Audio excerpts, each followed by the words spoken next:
What's up, Lowrider family? Welcome back to another episode on Lolos and More. And today we're going to continue working on the frame wrap. So I decided I'm going to go ahead and do the underside of the frame first. I think that will be easiest. And then I decided to go ahead and do my stitch welds under here as well, but not as much as I did on the top side. Instead of doing like 2 or 3 inch welds and then skip an inch, I'm gonna try and keep it to 2 inch every weld for 2 inches, skip 3 inches. So I'm gonna do that. And then I'm gonna go ahead and clean up the whole bottom of the frame and start tacking my plates on. And that's what we're gonna do today. Before I flip it all the way over, I'm gonna go ahead, grind these rivets off, grind those off so I can knock out the front leaf spring mount, and then also get rid of the e-brake cable mount bracket thingy. So I'm gonna get rid of those two, flip it, clean it, stitch weld it, and then I'll be back right before I start tacking on plates, or I might tack on a few plates just so you guys can see what I'm doing. One other thing is I'm going to be cutting the bump stops off, the front bump stops. So I'll be doing that as well. Let's see. Ouch. I am also going to be getting rid of all these right here. Can you guys see? Can you guys tell? Bit of a crown going on right here. I'm going to get rid of those as well. If I can, I think what I might do is try and see if I can put a plate here and put a plate up here, and that's pretty much just about it. Putting plates on in the spring pocket area. So I'm gonna do that. And I might just go ahead and put one right there as well. We'll see how far we get. But as well, since I'm going to flip the frame over, I'm also going to weld in here to strengthen up the body mounts. So, because I already did the top sides. Now I'm just going to do the insides. And then we're going to get ripping on plating the frame today. Hopefully I can get a lot done. So let me take care of those things and we'll be right back. Okay, before I go any further, I wanted to note, if you don't have a frame rotisserie, frame stand or whatever, like I do, or don't have the room or time to make one, if you gotta use pipe stands, these are fairly cheap. These are probably about between $50 and $65 depending where you live and how much they have them for. Luckily I got a bunch here at work still. So I'm going to use those. And because we don't have a frame stand, you got to make sure that their frame is leveled, the front and back.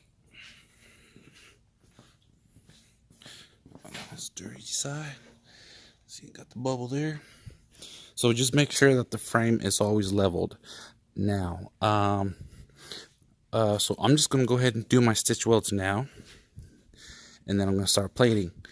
Before I start plating, I gotta start cleaning up, of course. But before I really start to weld the plates to the frame, and I'm not talking about tacking them. Tacking it, I don't have to do this step. But once I start laying down welds to weld the plates to the frame, I suggest you put another set of stands in the middle of the frame and make sure that it's leveled as well, because once you start welding, all that heat is going to want to make the metal soft and it's going to want to bend. So I recommend you use another set or 2 sets of stands and make sure that your frame is always leveled.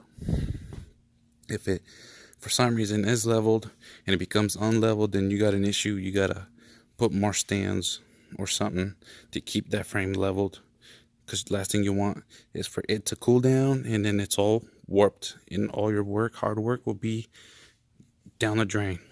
So don't forget to do that step. All right, I'm gonna clean and start getting the plates ready to be tacked onto the frame.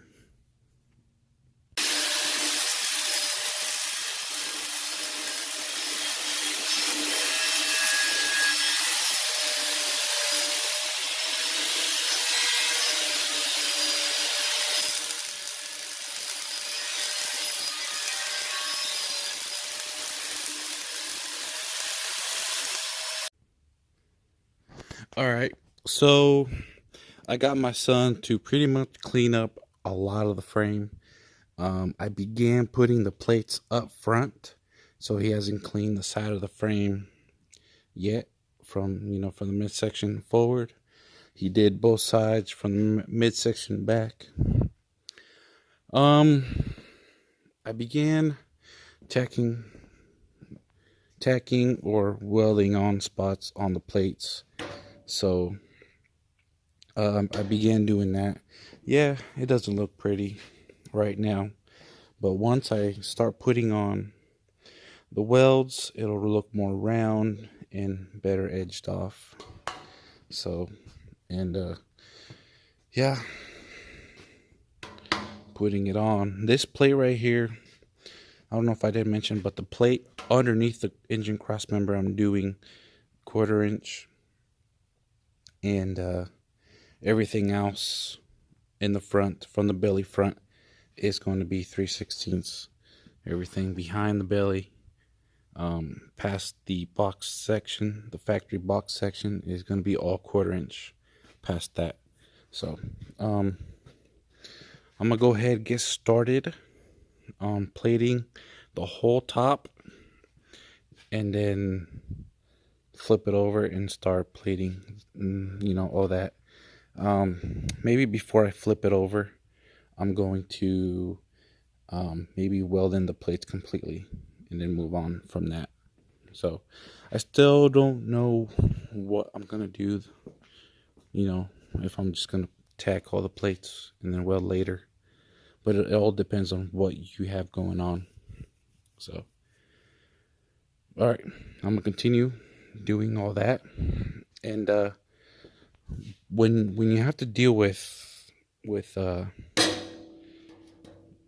plates and all that have to curve, a heavy hammer is your best friend, along with clamps, heavy duty clamps. Even some of these heavy duty clamps that you can pick up at the welding store, these work really well. But yeah, just I'm gonna have to smack it right here so it can hug the frame right here. The last thing you want to do is fill in this whole spot right here with weld. You don't want to do that. So I still need to clean this plate before I do any more tacking onto it. But I'm gonna continue tacking, and I guess we'll be right back. Man, kind of feels like I'm not showing you guys much, but I'll do my best. I don't have a fancy camera. I use my phone to do all the recording. So the last thing I want is my phone to be out in the open and welding slag or grinding. Dust gets all over the phone and clogs up the speakers. So I'm gonna continue on this, and we'll be right back. All right. Before I go any further on a couple of little things, just remember, when you're putting down your plates, you got to take into account of where you need to put holes through. Because, for example, here, this hole goes through so I can bolt the bed to the truck frame. So make sure you keep track of your holes of where that need to be. But in my case, the way I did it, I just went ahead and started to form the piece of flat iron to the frame, and then just tacked it little by little. So I put a C-clamp there, worked my way down, made the curve, kept going, and pretty much just did just use the hole saw and cut that out real quick. And another thing I wanted to say was, you see how I leave a gap here? In this gap, I'm going to fill it up. It's important that each piece is welded to the frame, not piece to piece, because that's not the way it works.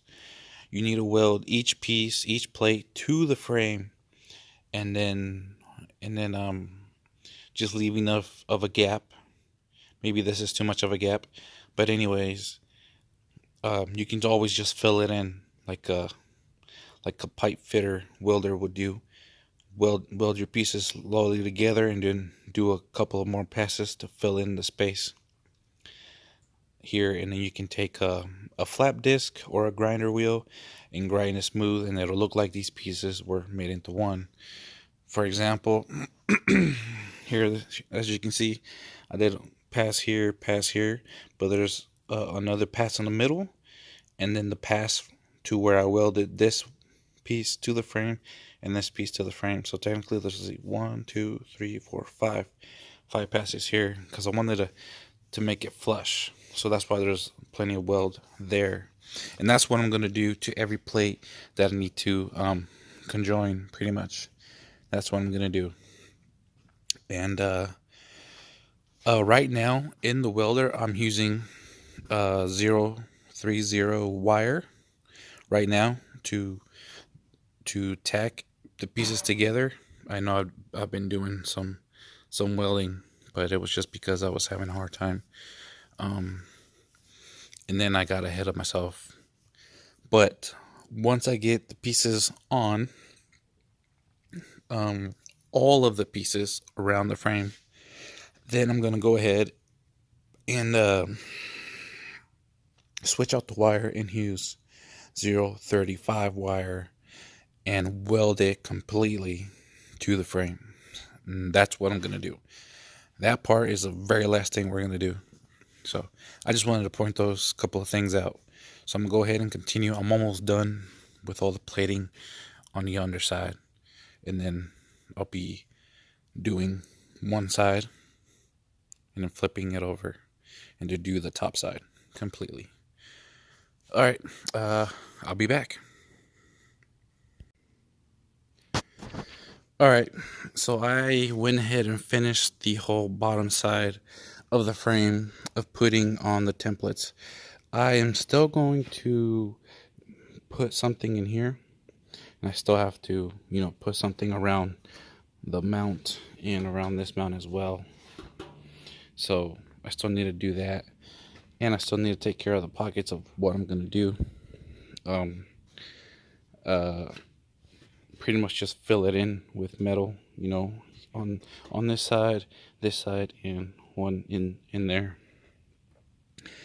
So this completes this step, I guess. Next time you see this frame again, it'll be completely plated, tacked all together. So I'm gonna go ahead, after this video ends, I'm gonna go ahead, put all the plates on, and then when we come back in the next video, that's time for me to show you what I'm doing, why I'm doing it, and pretty much welding the frame completely. Welding the frame completely will probably take me a weekend, maybe about 6 or 8 hours each day. So I'm gonna do that. So that's why I'm not gonna really show you of me flipping the frame over and putting on more plates, because it's all the same. So same deal, like you gotta form the plates to the body, little by little with C-clamps, and then tacking it into place so it can hold its position. Another thing I wanted to point out was, you see how I cut out my ends at an angle, like an arrow, and not just flat, like this right here. Doing this, it's been proven, if once you reinforce something and the piece of metal that you're adding is at an angle or whatever, arrow, and you weld it, it's not just reinforced right here. This kind of spreads the reinforcement. For example, just for an example, after this is welded in, this reinforcement will make this metal right here stronger up, maybe up until this point or this point, versus just something being flat. Because if it's flat right here, then it's just right here that the strength doesn't spread through the other metal. I know that doesn't make sense, but I'm going to show you guys in a video of what I mean. It's proven to actually work. And that's why I did these cuts right here and be doing these two plates at an angle and not just meet up with each other, butt up to each other. I did them at an angle for that exact same reason. On the frame that's on my truck, I made that mistake of just butting up plates together. I forgot what I did, but I think I made one plate from this nut right here all the way to the middle of the arch, and then did another plate. Eventually, where I welded it, I'll say I probably didn't weld it that great anyways, but where I welded it, it started to crack through the welds, so it kind of just shows that it's not strong right there. So it's always best to do angle cuts just like that, and that's what I'm pretty much doing to the rest of the frame. I'm doing angle cuts. So this completes this step. This is pretty much step number 3. Step number 1 is making your templates out of paper and cutting out your templates. That's step 1. Step 2 is pretty much coming up with your design and knowing what you're going to remove off the frame and cleaning the frame. That's step 2. Step 3 is forming your plates to the frame, and